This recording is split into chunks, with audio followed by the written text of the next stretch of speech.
Alors, les amis, il est maintenant temps de passer à la troisième histoire, celle où il y a giga méga intrusion.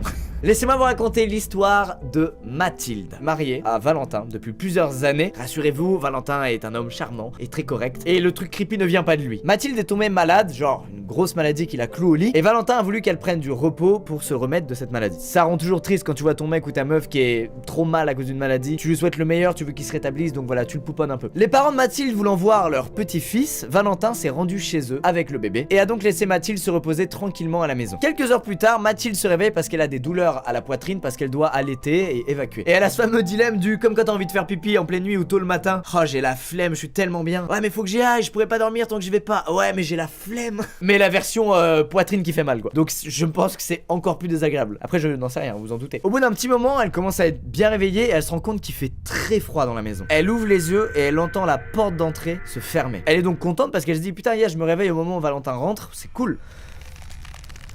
Elle appelle alors Valentin et zéro réponse. Elle allume la lumière de la chambre, elle allume la lumière de la cuisine, elle allume toutes les lumières qu'elle peut allumer pour vérifier qu'elle est bien seule et il y a personne dans la maison.